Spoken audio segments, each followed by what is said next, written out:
Hey, welcome back. We got another episode here of Project Rising Sun. I got quite a bit to go over, so we're just going to get into it. Um, Last off, I had, split the panels, and now we're going to get into some detail work. The first thing I needed to do was get the bumpers off so I could get the parking sensor brackets out of the bumpers because I covered it with part of the new body panels. So you can see, luckily here, these are just double-sided tape uh, onto the inside of the bumper. Now, this is actually the front bumper I'm working on. Um, I got lucky because the inside and the outside of the bumper is actually riveted together. And where I actually cut for, making room for the new wheels allowed the bumper to kind of separate. So I was able to get, a simple gasket scraper and a flat screwdriver in there just to pry that bracket out of there. Now, I did this, on all four corners of the bumpers, but I'm only showing things, just on one side so you can kind of get an idea of what it took to do this. It's really nice to have a factory bracket like this because, otherwise I'd have to fabricate something or try and cut it up and make it work. Being able to simply pop it off and be able to reuse it in my new body panels, it's going to save me a lot of extra work. So, yeah, that's always a good thing. Here I'm just going to pull it out and you can see here in a second what it looks like.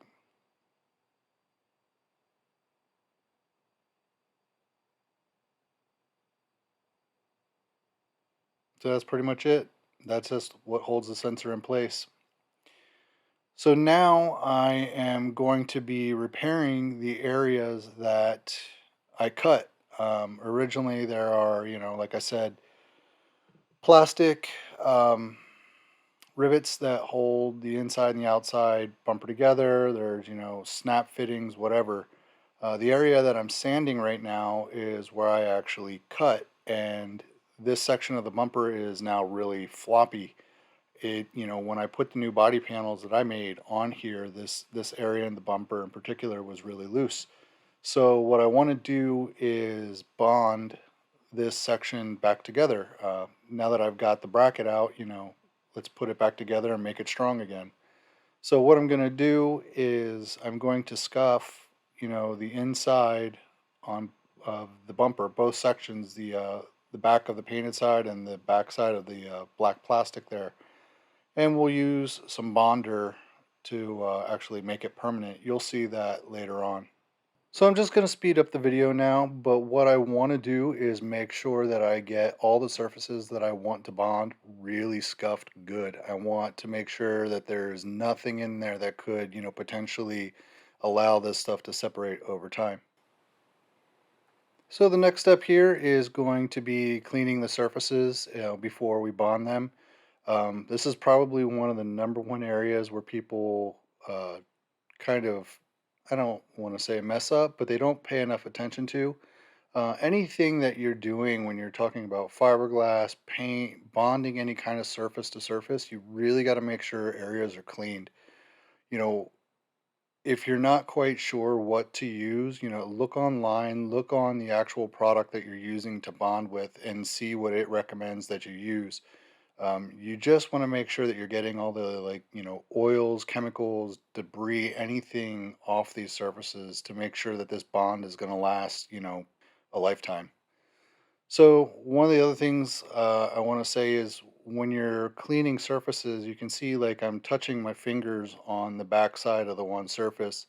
Now I switched my hands and I actually, flip the rag around my fingers. So when I reach in again, I'm actually, making contact with both surfaces so that I'm not leaving oils from my hands on the plastics when I remove my hand. So now that everything is clean and dry, I am going to go ahead and bond this stuff together. Using the JB Weld plastic bonder. I've used this stuff, many times on plastic, and it works really good. It's pretty straightforward process here. You can see I just have the panels separated right now. I'm simply going to, mix this epoxy and spread it on both surfaces liberally. There's really not a whole lot that can go wrong here. If you've, followed all the necessary steps, in prepping a surface and cleaning it, this is just simply a matter of, spreading it out and, you know, clamping it together. So we're just going to speed up the video and, you can see what this looks like.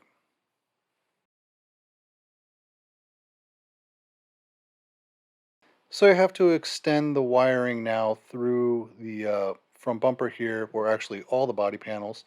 And the easiest way is simply going to be using a step bit through the original hole, just so I can fit the plug end through that hole. That's just basically, there's plenty of slack in the wiring harness. So we'll be able to just, pull this through like this. I will add a rubber grommet in there in the end just to seal it off from, the elements. But that's pretty much it for having to extend the wiring. So I've bolted up my body panel here, and I'm simply going to transfer the hole that I just drilled onto the back side of my base panel. Um, this is going to be, again, where I run the plug through the base panel to meet up to the sensor in the new body panel. This is a pretty good, method to make it, straight on and pretty seamless as to where everything is going to go. Now this is, again, that inner lip. I did a little how-to video on how to make this structure, and this is what this inner lip is going to look like. This is just going to cover up any of the plastic that we damaged when we were cutting. So again, here I'm just going to speed up all this video because there's quite a bit of footage. But what I am doing is adding resin to all these body panels where they were split. Now, there's additional foam that I have taken out of these panels so that I can build up these edges with fiberglass. There's a couple reasons why I want to do it this way. First off, to add strength, this foam, when it's solidified with this resin, it's fairly strong, but not enough to really offer any kind of real structural strength. So this entire, where all the body panels are actually split, I'm going to build it up with approximately an eighth inch of fiberglass. This is going to allow me to sand all the panel gaps, for the clamshell hood, where the bumper and the body meet in the rear. It'll allow me to really refine those gaps and get the panel fitment where I want it. If I would not have, material thickness of fiberglass, I'd be, again, just sanding down foam. And when, we're talking about having parts that, we want to make them last a long time, that's just not a really good way to leave this stuff. So again, I'm just going to be adding, fiberglass to this top line here, and we'll see video of that later. But the idea here really is, this is probably the first time on these panels, other than, the metal, that we're going to actually start adding structural strength to these pieces. So again, this is just part of the process. Now I've gone ahead and sanded all these edges that I added fiberglass resin to and really smoothed them out. And what I'm going to be doing now is actually laying fiberglass. Now again, I said I wanted to build up approximately an eighth inch of fiberglass material on these edges. So what I'm going to be doing is, same fiberglass process I always use. I initially start by adding resin, and I'm going to start, building up my layers. Now, on these, I'm going to be using approximately 6 ounces of fiberglass mat, which is 3 layers of 2 inch, or sorry, 3 layers of 2 ounce mat. I have cut these strips into approximately 3/8 of an inch wide, and that will, allow a little bit of overhang on either side of the edge that I'm fiberglassing on. So again, this is kind of a tedious process, but to add strength into all these panels, I want to get this fiberglass material built up.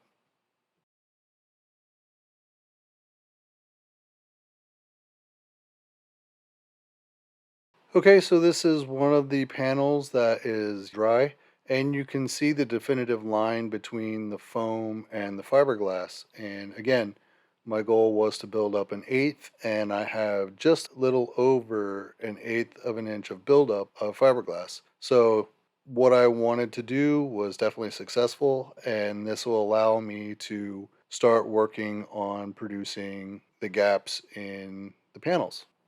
Now, with all this fiberglass that I've laid, I have to trim off all the excess material that's hanging over the edges. On the outside, I like to start with my belt sander.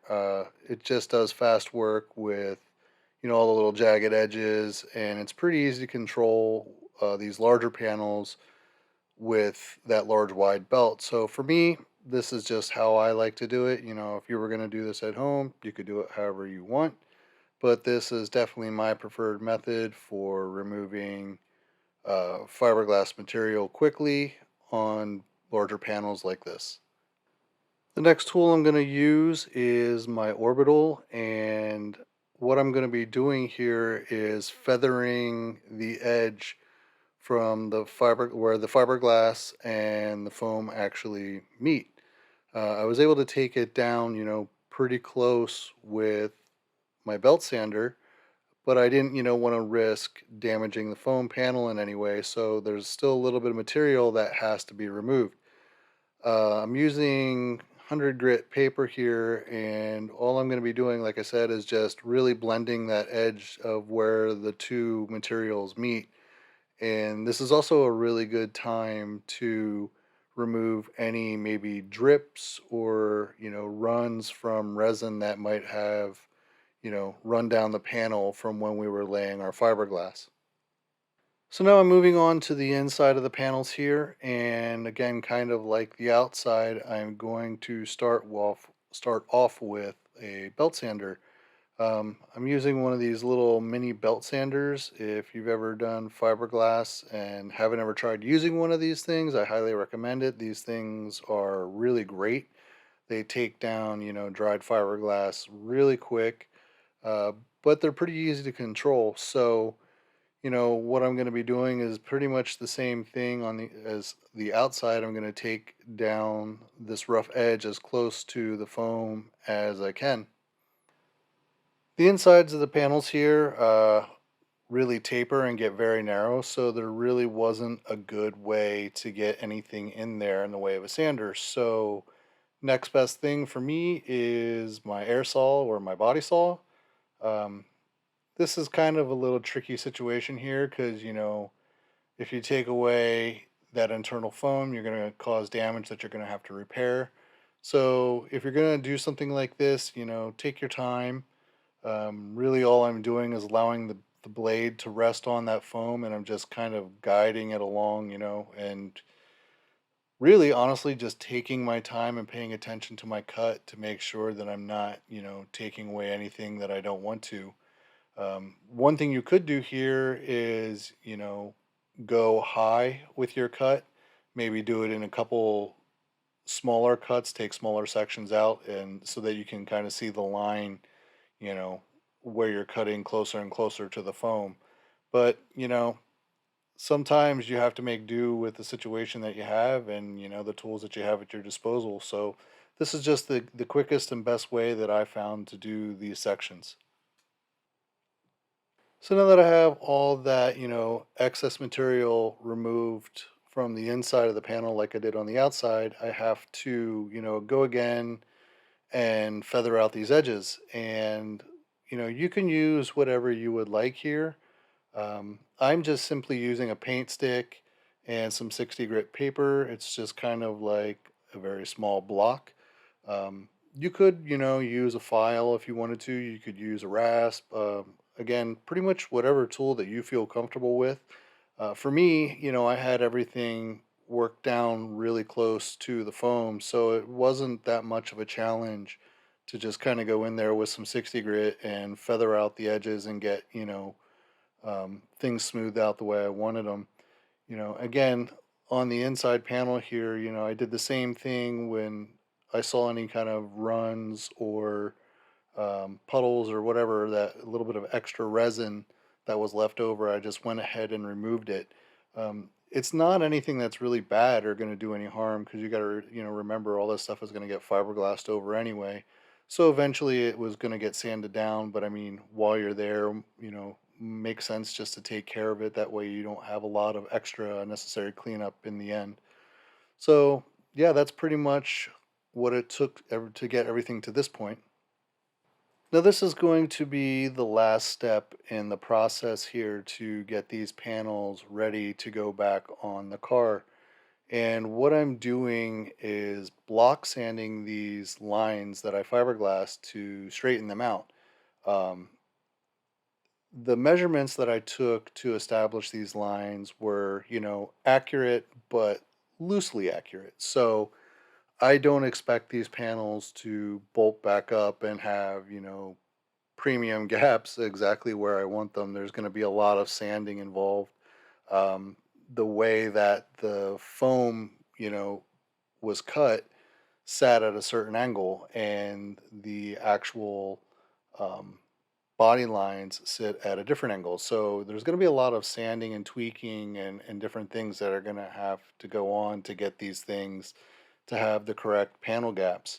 So all I'm really trying to accomplish right here is getting these lines, straight. And what I'm basically going to do is just keep blocking them down until I establish, a nice flat smooth surface. And I'm going to just keep checking it with my steel rule until I get that, look that I'm going for across each and every panel. That's pretty much where we're going to leave things for this episode. That's currently where I'm at on the car, is starting to set these gaps and, working on getting all these lines built up. I know that there is going to be a lot of, sand things down, possibly have to add an additional layer if an area is low. So this is probably a really good point to stop for this week. And so, yeah, just keep checking back. And, thanks again for everyone that's watching, and we'll catch you next time.